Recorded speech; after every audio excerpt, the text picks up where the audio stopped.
estás? algunas... Mucho gusto. Bienvenida a Naya Stream. Gracias, gracias por esta invitación. ¿Cómo está todo por allá? No, ¿Frío? gracias a ¿Ah? ti. Gracias a ti por estar aquí. Mira, cuéntame, yo quiero saber cómo fue que comenzó tu amor por la música, ¿no? Y además, ¿en dónde comenzó?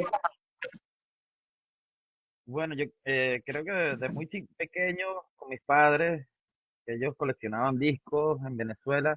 Ellos vivían aquí en Venezuela, en Estados Unidos, y fue de donde yo nací.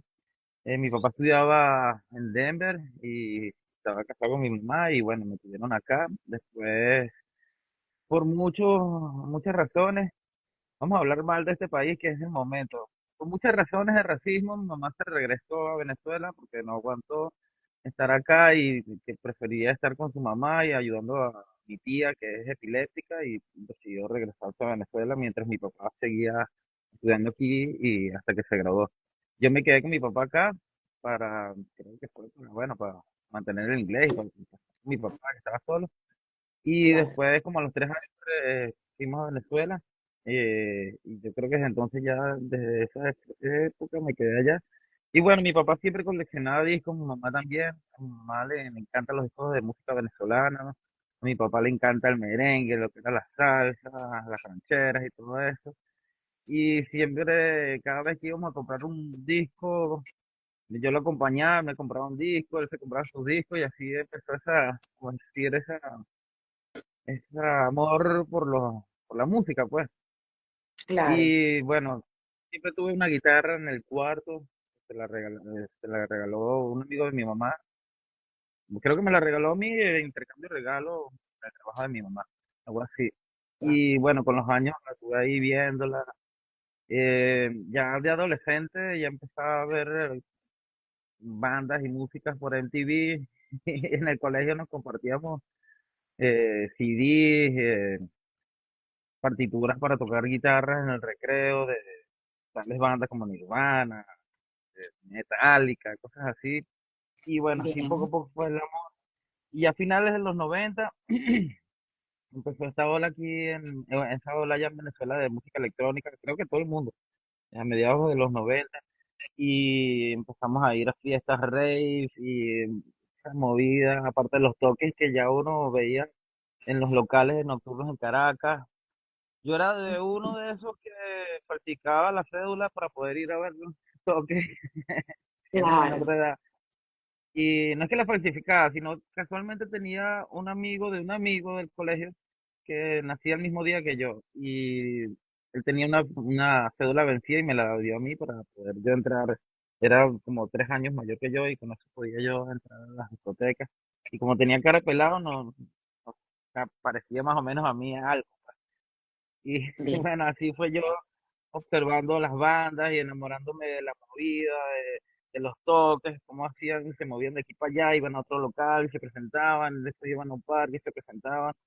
Y así vi muchas bandas como Dermis Tattoo, que fue una de las que más vi en mi adolescencia, La Puta Eléctrica, bandas de ska, que sí, Desorden, Escabiosi, muchas bandas en esa época, hubo un boom, Los Amigos Invisibles, me acuerdo que los vi allá en las Mercedes. Y bueno, fue muy buena época. Los caramelos de cianuro con la leche en el celular. Una época demasiado buena en la música.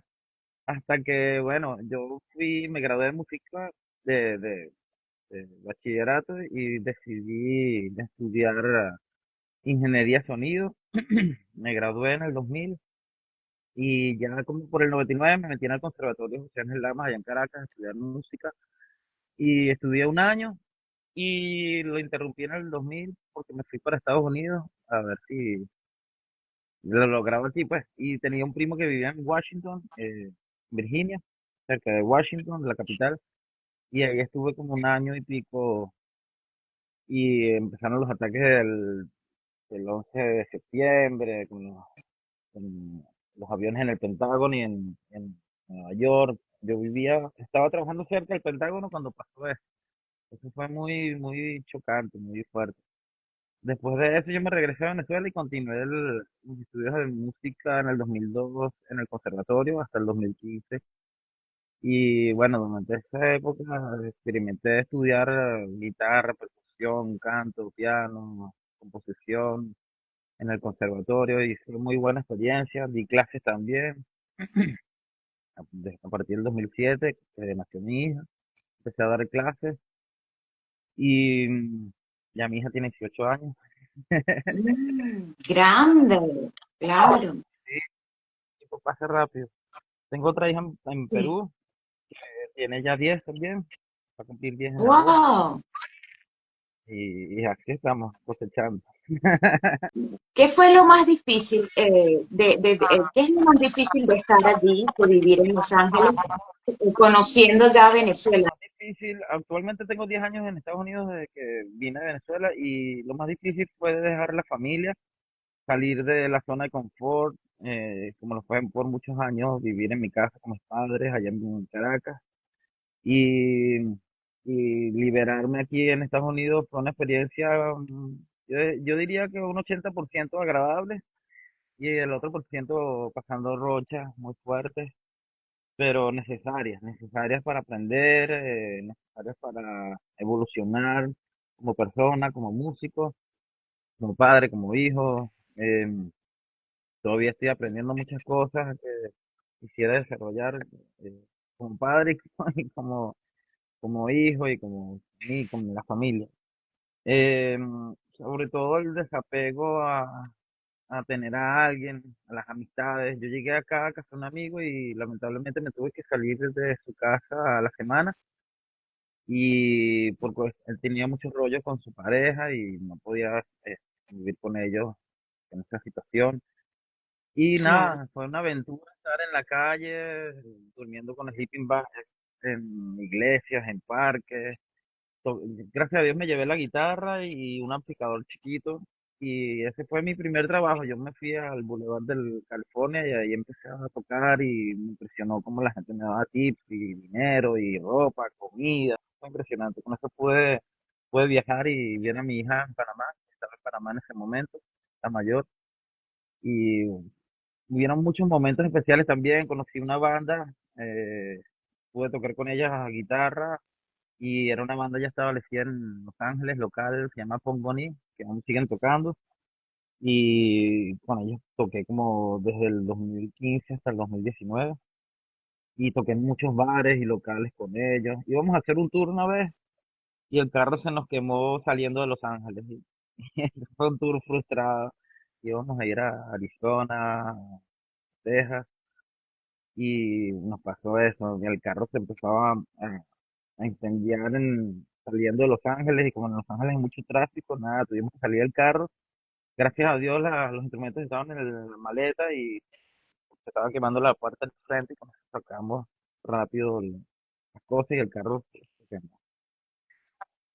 ¿Cómo ha sido esa influencia o cómo influyó este cambio en tu mundo? Actualmente, desde hace 3 años por acá he estado editando varios libros de partituras para batería, guitarra, bajo, voz.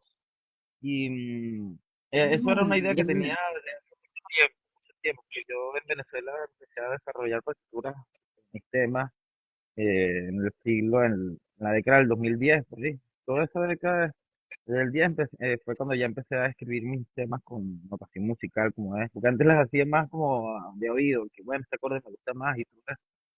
Y bueno, esa ha sido la evolución. Actualmente yo hago música tanto escrita como libre, pues, grabo la música y por lo que me vaya gustando, le sigo agregando instrumentos y así.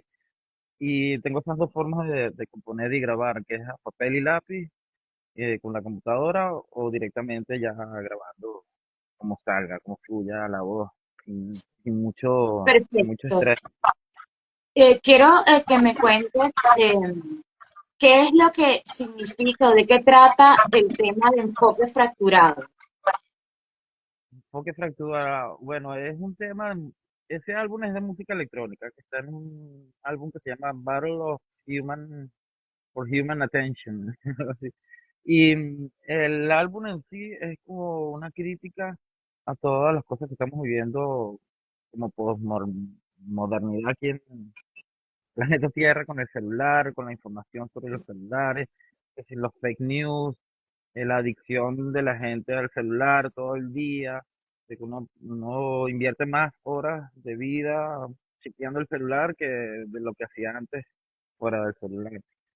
Y los enfoques fracturados es algo que tiene que ver con eso, pues, con el uso del celular para todo, y yo lo veo muy reflejado aquí en la casa, que si estoy cocinando, estoy lavando, de repente voy a tocar guitarra, de repente tengo cosas así, y uno va perdiendo el enfoque y también la memoria. Entonces, la música a mí me ha ayudado a mantener como que todo en orden, pero yo veo que en las personas más jóvenes o son muy extremistas de que son anticelular o son muy adictivas al celular. Entonces, es más que todo como reflexión para esas personas que escuchan mi música y que reflexionen, pero con una música que no sea aburrida, regañona, ¿sabes? Que sea más bien algo Claro. que te entre en Sí. la cabeza para que tú te lo disfrutes bailando, escuchándola, en ese sentido. Bien. ¿Y sientes que existen alguna nostalgia en los temas que has realizado en tus producciones eh, por el cambio, ¿no? que has tenido de la migración? ¿Hay algún Y bueno, tema tuyo que hayas realizado? Que yo sé que la electrónica es bien como para arriba, como se le dice aquí en Argentina, o bien hacia arriba, pero quiero saber si hay algún tema tuyo que indique, ¿no? Que refleje esa nostalgia allí. bueno, hay un álbum completo que es dedicado a mi migración. Se llama Involuntary Mm, Banishment, que tengo la traducción, que es como destierro involuntario, se llama destierro involuntario. Y el álbum completo, hasta la portada, eh, mi reflejo saliendo de Venezuela por Cúcuta. Y todos los uy, temas tienen que ver con eso, con mi salida de Venezuela, mi llegada a Estados Unidos. Hay unos temas dentro de ese álbum que hablan del presente, donde yo quiero que la gente no se enfoque en el pasado, que el pasado no significa mucho, que el presente es lo que uno tiene que vivir. Y, y mezcla ritmos de música venezolana con música electrónica y la parte hard rock que yo toco. Yo hago una fusión de eso, que es más que todo de hard rock, porque yo no he dejado de tocar guitarra y es mi pasión. Mi guitarra es como el instrumento que yo más uso, aparte del canto. Yo he tenido dificultades con mi voz. Debo confesar que en el 2004 yo sufrí un shock cuando estuve en Venezuela, que una vez me intentaron robar y me partieron una botella de cerveza para robarme en la cabeza. Y desde entonces, eso fue en el 2004. Yo estudiaba canto lírico en esa época y a partir de ese trauma me salió un chichón en la nuca que me dejó mudo por 3 días. Y esto mucha gente no lo mm, sabe. Entonces yo regresé a Venezuela, mi mamá que ella trabaja en el hospital de Alicia, ella me llevó con unos especialistas y me dijeron que iba a tener dislexia. Y bueno, el chichón, yo tenía que escribir a papel y lápiz para poderme expresar y esos fueron 3 días muy fuertes de no poderme expresar. Ya estaba, ya yo sentía que estaba en el comienzo de mi carrera musical, estudiando música en Caracas y grabando. Y bueno, regresé con mi profesora de canto lírico en el conservatorio después de ese evento y ella me ayudó a volver a conectar con la voz, con el cerebro y la modulación y todo eso. Y bueno, a partir de entonces yo seguí claro. grabando. Yo tuve dificultades con otras profesoras porque esa profesora que me ayudó se murió, entonces vinieron otras profesoras que no conocían mi background, entonces no me quisieron dar clases. Entonces desde ese entonces yo mismo me ayudé vocalizando con el piano y ayudándome, escribiendo mis propios temas y nunca dejé de cantar y yo vocalizando, haciendo mi ejercicio de canto y todo eso, fue que me di cuenta que podía volver a hablar y, y cantar nuevamente. Y Lo más importante que pudiste retomar la voz. yo creo que hasta ahorita, después de tanto, eso fue en el 2004, imagínate, yo creo que hasta ahorita tengo más dominio y control emocional de mi voz en las grabaciones y en vivo, porque a veces yo estando en Caracas, ya para las últimas fechas, 2015, que estuve allá, yo hice conciertos y me daba cuenta de que cuando yo cantaba yo me emocionaba porque tenía la banda conmigo tocando, el público, y mi voz, había momentos en que yo no la controlaba, o sea, mi voz se iba tanto para arriba, agudo, para abajo, o sea, no sé, era incontrolable y era muy difícil emocionalmente por la excitación de tocar en vivo, poder Claro. cantar totalmente afinado.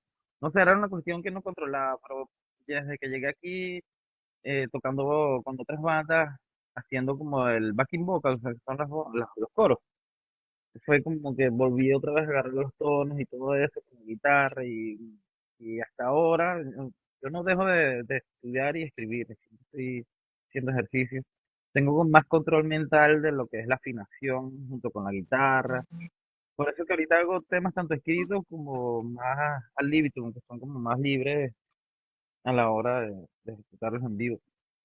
Cámaras de eco, ¿no? Claro, We Live in a Battle for Attention, ¿no? The Human Attention. O sea, me parece que eso es sobre las redes sociales, ¿no? Yo por lo menos lo interpreté así y vi el video, eh, está muy entretenido porque es muy particular, no lo voy a decir porque necesito gente que se suscriban al canal de Mikiru y lo sigan y lo puedan disfrutar. Porque los va a entretener, muy creativo, muy bueno. Además quiero saber la de las animaciones, quién las hizo, las hiciste tú, buenísimo. Te cuento, bueno, ahorita con la inteligencia artificial yo he explotado mucho de eso desde que salió.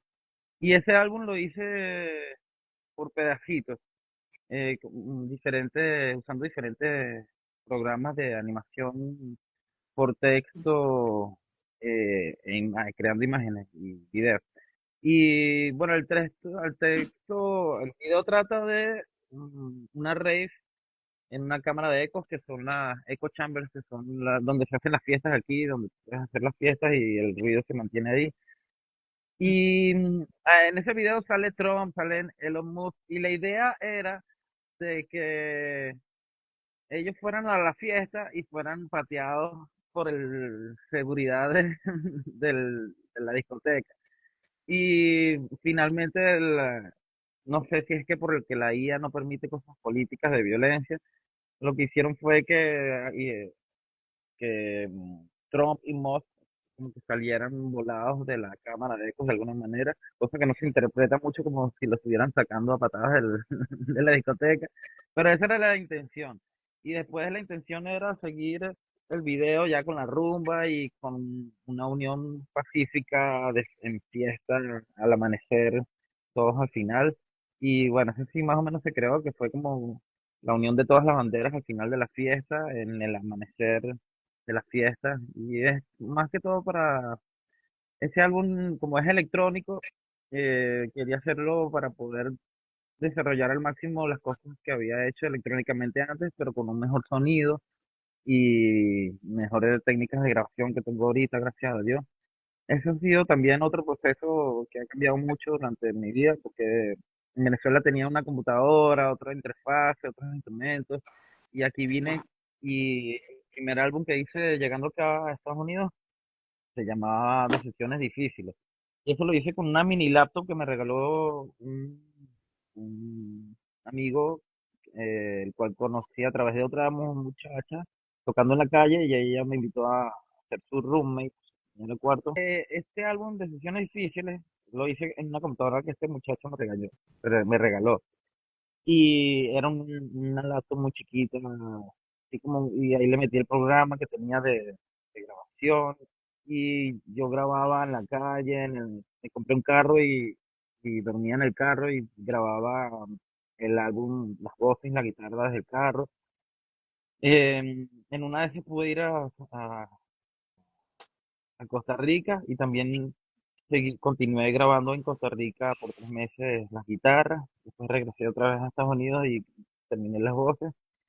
Y ese álbum fue como que mi resurgir grabando mi primer disco aquí en Estados Unidos y fue hecho así como con un sonido muy digital, pero a la vez muy... yo hice lo posible para que sonara duro, pero es un sonido muy digital que tú lo Claro. escuchas y maquinita. Pero así quedó, las guitarras le dio el toque más o menos, las voces. Y ese álbum tiene una particularidad de que todos los temas tienen algún ritmo venezolano, que sí,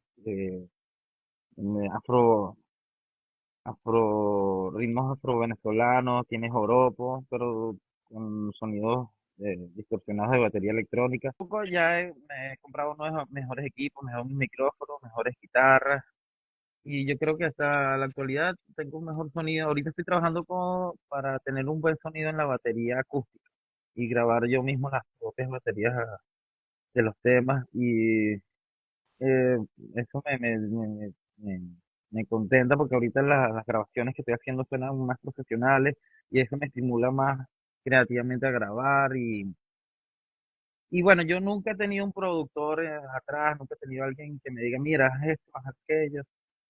Eh, Ahorita dándome a conocer, más bien he conocido gente, músicos que quieren que les haga sus libros de partituras de sus discos y todo eso. Qué Y bueno, por ahí. bien. Cosa que yo creo que no es fácil porque, o sea, he estado muy enfocado dentro de mí y sé cómo hacer las cuestiones, pero trabajar con otra persona Es me difícil, sí. dificulta un poco. Y porque son cosas de música son horas que tienes que estar ahí, mira, esto suena así, el ritmo es así, para escribir todo eso en partituras. Y bueno, el 2000 yo me lancé como solista, 2001 aproximadamente. Yo tenía una banda de música electrónica en Venezuela como desde el 98 y grabábamos. Sí, Y yo lo escuché. Yo lo escuché. sí, vale, yo me acuerdo de esas Cuéntame, fiestas. qué mensajes le darías a los venezolanos que sueñan, ¿no? También tienen ese sueño por viajar a otros países a lograr eh, cosas que en Venezuela lamentablemente o en sus países o las personas, por ejemplo, a esas personas que quieren viajar, irse de su país, de sus países, para realizar, ¿no? Buscar sus sueños. ¿Qué mensaje les diría? eh, Oye, que sean fieles a sus sueños. No dejen que otras personas los absorban, los intoxiquen. eh, Siempre ríjanse por las leyes de otro país, que tengan siempre cuidado con las leyes de ese país a donde vayan, porque uno como venezolano no está acostumbrado a escuchar al vecino poner salsa todos los sábados en la madrugada y cosas así. Uno viene aquí a un país donde la gente no es bullera y cosas así, entonces uno tiene que acoplarse a los cambios para poder adaptarse a esos cambios para poder eh, buscar soluciones y seguir con sus proyectos. Y, y tener fe, siempre la fe de que todo lo hagas mientras seas continuo con tu trabajo, mientras... eh, yo tuve muchos rollos con la familia también, muchas familias no me dio apoyo, mis padres me dieron apoyo en cierto modo, pero en cierto modo todavía tienen esa desconfianza. No, ser músico no es fácil. Bueno, yo aprendí eso del conservatorio con mis profesores, tuve muchos profesores y como músico, la realidad es que ser músico es como que la carrera más baja dentro de la pirámide laboral. La punta sería ser un doctor y abajo están los que hacen circo, música, ¿sabes? Entonces, sabiendo eso, uno tiene que desarrollar muchas entradas de dinero para uno poder subsistir, para uno poder producir, para uno poder moverse y siempre hay que tener un trabajo extra y ese trabajo extra te va a ayudar, se va a beneficiar, pero tienes que ser muy sabio para poder administrar tu dinero, tu tiempo, todo, tus relaciones sociales con la gente, que no te vas a encerrar en tu mundo sin, claro, aquí por lo menos en California todo es muy comunitario. Uno ayuda a alguien, esta persona te ayuda, este te corre la voz y así te busca ayuda y tú mismo te creces como persona y vas conociendo a las personas del área donde estás. Y, y ahorrar siempre del 100% que tú obtengas de un trabajo que no te guste, invierte un 10% para ti. Eso es un mínimo, pues digo yo, para claro. crear tus sueños, para, sí, tienes que invertir en tus sueños, tanto monetariamente como productivamente, como en todo sentido, siempre tienes que ponerle un grano de arena a todo tu trabajo que hagas, artísticamente, pues. En todo momento, ¿no? Y con otras profesiones también. Yo creo que aquí yo he tenido tres profesiones. Voy para decir, tengo 10 años acá en 10 años. Argentina y he tenido como tres, más de tres profesiones.